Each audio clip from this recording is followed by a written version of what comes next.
you're not willing to conform your behavior ultimately to be Sir, I successful. can't. I can prove it. I promise I can prove it. I know people say that all the time. Please don't put me in prison. I need to work. I need to take care of my family. I can prove to you I can do this.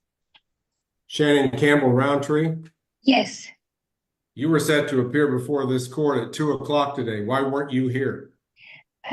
Sorry, I got late. The road construction on the way here. We came from Chanute. We got here about 10 after. I'm sorry.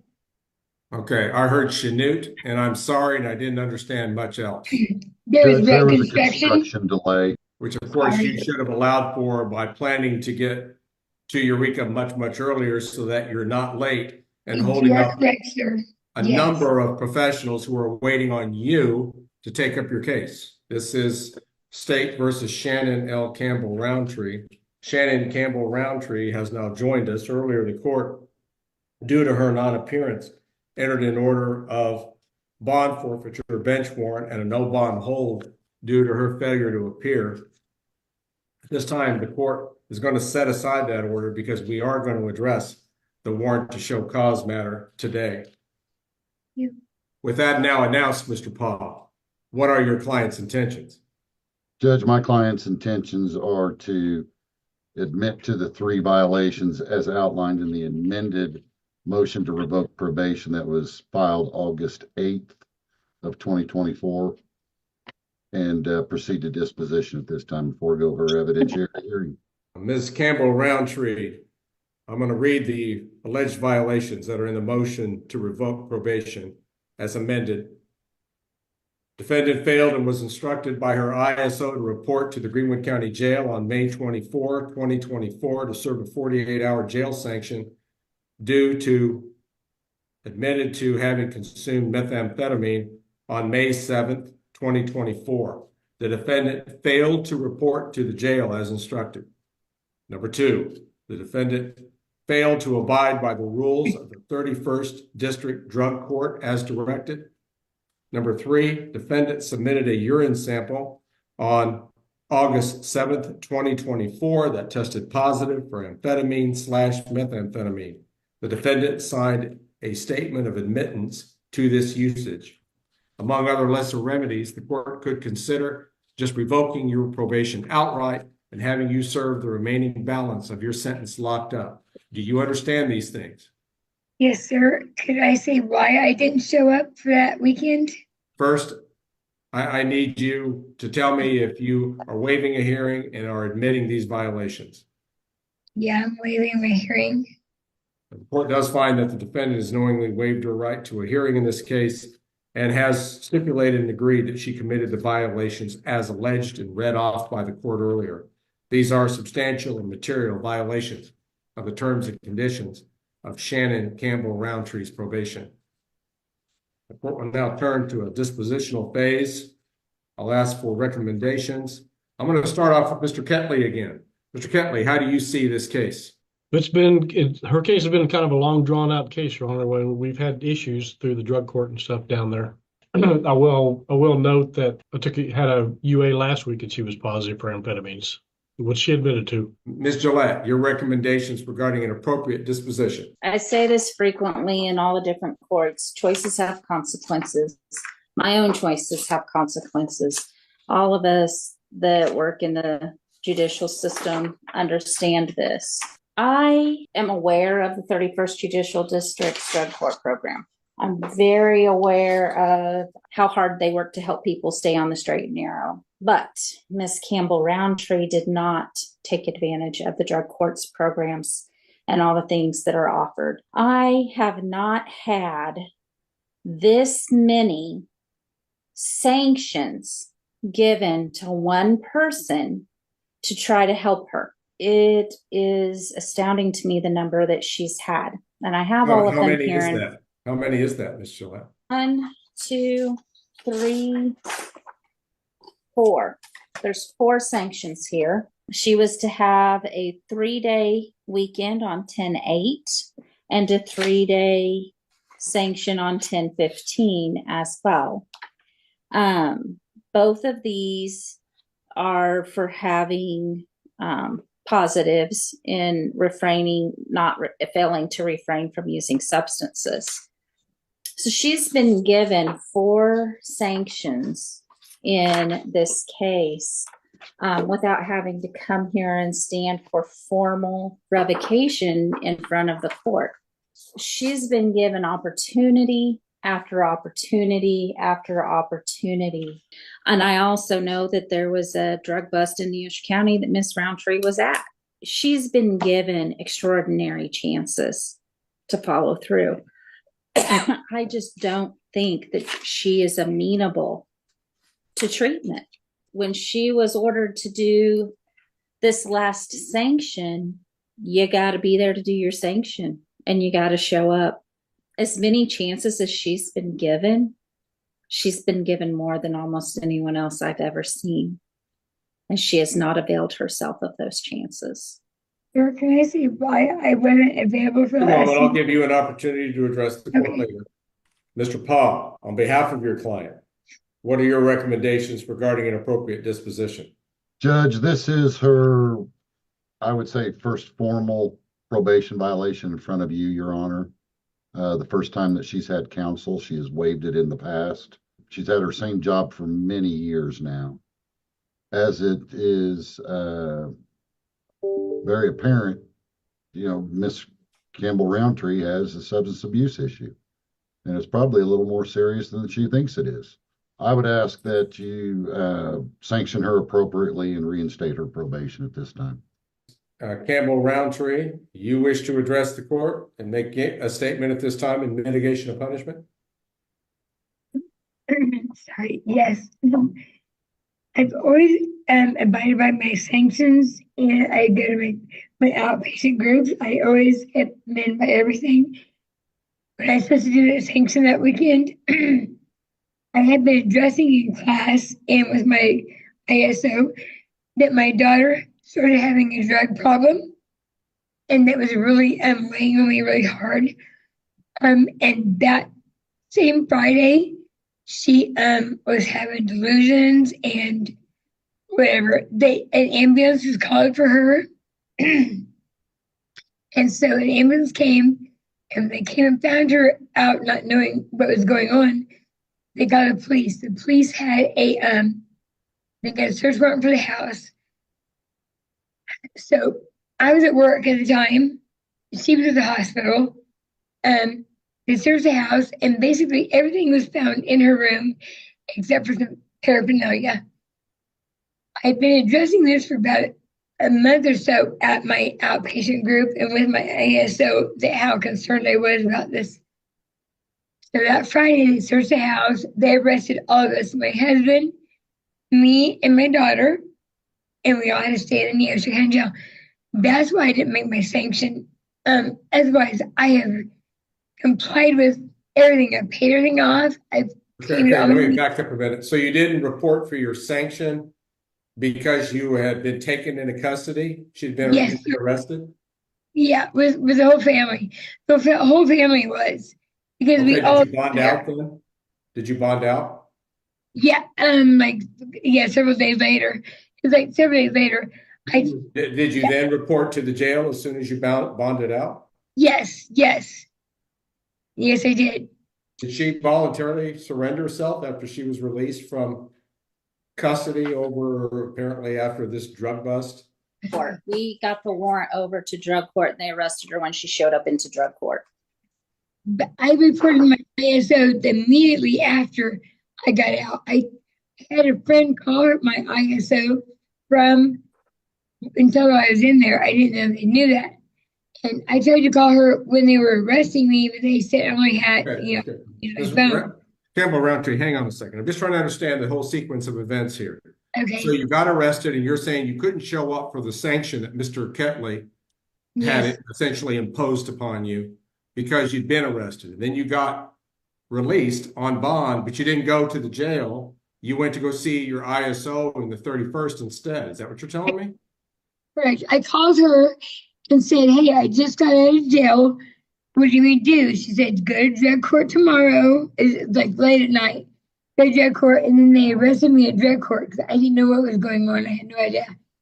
I went You from should drug know what was court. going on. Did you think that we were just going to let it go when you were supposed to? No, no, sir, I did not. I didn't know what to do. I was asking my ISO what to do.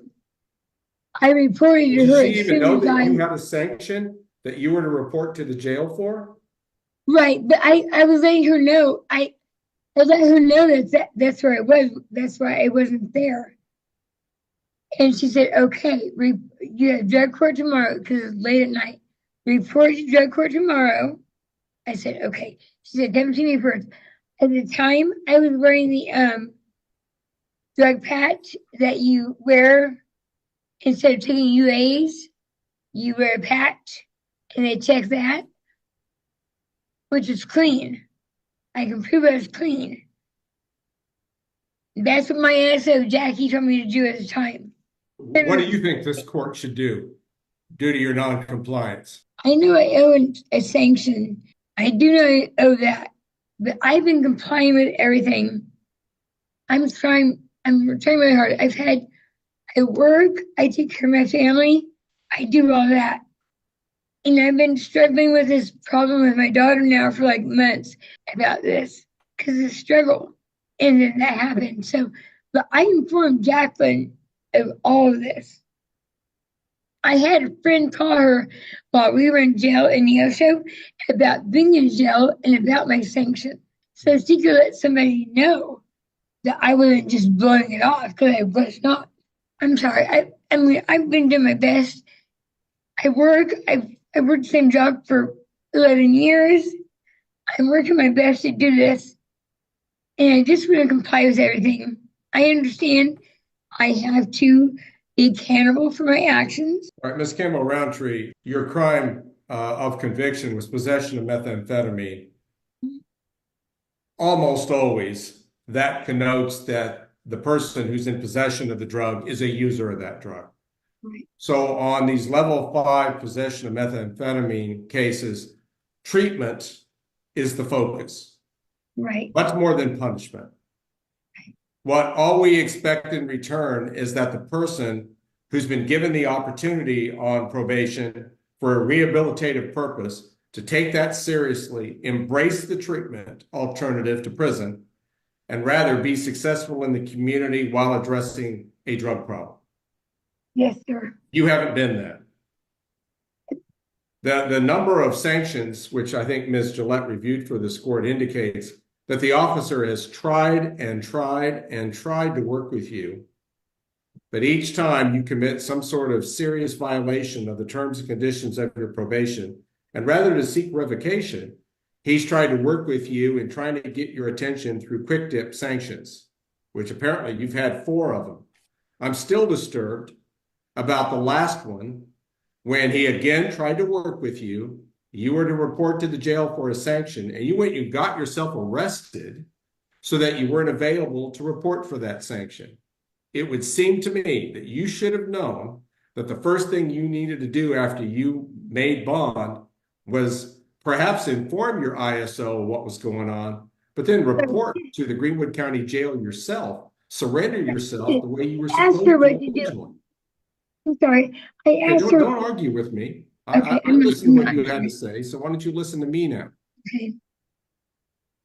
I'm inclined to agree with Ms. Gillette. This is one of those cases, Ms. Campbell Roundtree, that I believe the court needs to save you from yourself, because you don't seem to be able to make the good decisions necessary to be successful in a treatment program, which is meant to modify your behavior and to help you make better judgments. You were sentenced in this case on October the 5th of 2022.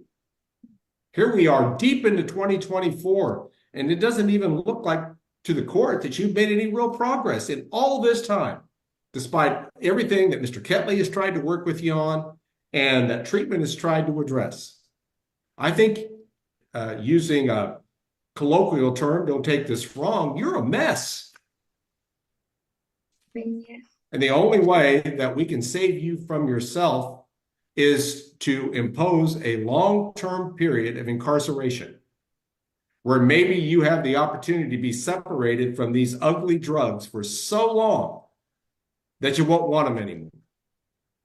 And in a drug possession case, the court considers this a last resort, but I see no reason to waste any more resources. You know, I can't return you to the drug court program because I have an order from Chief Judge Kreitz, which terminates you unsuccessfully from that program. So we tried to work with you in a drug court situation. You failed that. They've kicked you out essentially. And I'm not going to waste any more resources for someone who's not likely to be successful in the utilization of those resources. So the court will exercise its discretion under KSA 223716.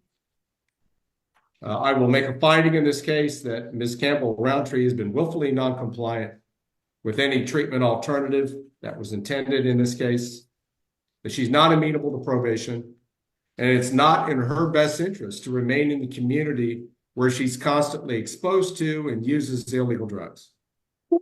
So the court will enter an order outright revoking her probation, ordering her to serve time in Department of Corrections custody, starting with today. The court further will modify the sentence from its original 15 months to 1 year, 12 months, less any jail time or good time credits, which are to be properly computed. I don't know if you have a handle on that number right now, Ms. Gillette, total jail time credit days. Yes, 7 days for the 7 days of sanctions she did. And that's it? She had no original term. She didn't spend any time in. She will be awarded the 7 days jail time credit to be placed in the journal entry, which stems from today. No further fees will be assessed for bids amounts, given the court's incarceration order. Please, can you just I've got to take care of my family. Okay, settle down a little bit. If you're addressing the court, I want to be able to understand you, okay? Now, Ms. Campbell-Roundtree, I've already entered an order revoking your probation outright, shorting your sentence to 12 months in duration, though you've done very little to earn that reduced sentence, but I believe a year will be enough. So what are you trying to tell me here?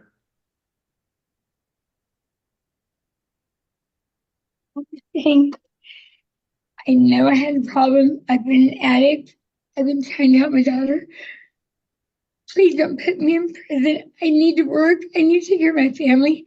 I can prove to you I can do this. I can do this. The only reason let me interrupt you and just say, if you really cared about your job and your family, you would have taken steps along the way to be more successful on this felony probation, and you didn't.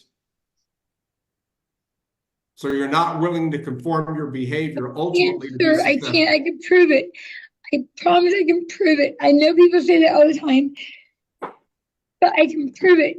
I've got a husband on disability. I've got a daughter that's having a problem right now. Okay, we're not going to argue all afternoon about this. The court has made its ruling. I would have rather you been successful in the drug court program and sat before this court as a success rather than as a failure. Okay. You had that opportunity through 31st Judicial District Drug Court, and you blew it. So the court's ordering prison in this case for the remainder of a 12-month sentence. I'm going to order her to be taken into custody at the conclusion of this hearing by the representatives of the Greenwood County Sheriff's Department until her custody can be transferred to the Secretary of Corrections. All right. Anything else, counsel, that we need to address? Oh, I need to address post-release supervision period, which I presume 12 months. Yes, 12 months post-release supervision period is re-announced. Ms. Gillette, do you need any further clarification from the court? I don't believe so, Your Honor. Mr. Paw, do you? No, Your Honor. Very well. Then again, I'm ordering her into immediate custody to be placed in jail and on a hold until she can be transported to the Secretary of Corrections facility. Take advantage of whatever opportunities you have within the facility to get yourself straightened out, Ms. Campbell-Roundtree, so that you can be successful and never have to come back to court again on something like this. If there's nothing further, then the Shannon Campbell-Roundtree matter will currently be in. And that's where this courtroom drama ends. After repeated probation violations and multiple chances, the judge finally revoked her probation and ordered her into custody. Do you think the judge made the right call, or should she have received one more chance? Let me know in the comments, and don't forget to like and subscribe for more courtroom moments.